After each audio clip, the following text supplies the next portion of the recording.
বিধানসভায় দাঁড়িয়ে সুজাপুর বিধানসভার বিধায়ক সাবিনা ইয়াসমিন গঙ্গা ভাগন নদী নিয়ে সে কিছু কথা তুলে ধরলেন।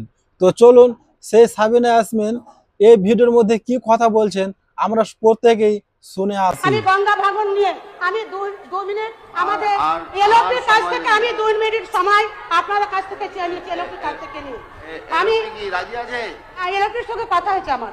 আমি গঙ্গা ভাগন কোথায় এলওপি কোথায়?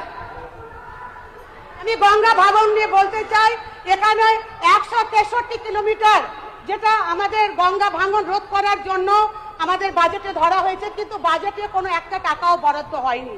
আমি অনুরোধ করব মালদা মুর্শিদাবাদে একটা বিহার ঝাড়খণ্ড এবং মালদাকে কেন্দ্র করে একটা একটা কমিশন তৈরি করা হোক, যেই কমিশনের আন্ডারে আজকে এই গঙ্গা ভাঙনের রোধ করার জন্য কাজ চলবে এবং তার জন্য স্পেশাল বাজেটে বরাদ্দ রাখা হোক। সেটা এই ভিডিওর মধ্যে আপনারা তো শুনতে পেলেন গঙ্গা ভাগন নদীর ব্যাপারে আপনাদের মতামতটা কি অবশ্যই কমেন্টে জানিয়ে যাবেন।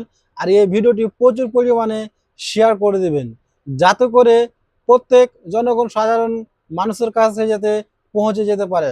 আর যেই রিকোয়েস্টটা রেখেছে এমনকি যেই কথাটা বললেন সাবিনা ইয়াসমিন এই গঙ্গা ভাগন নদী নিয়ে, যাতে খুব তাড়াতাড়ি যেন সেই তার কথাগুলো যাতে রেখে যাতে তার সম্পূর্ণ কথাটা যাতে পরিপূর্ণ হোক।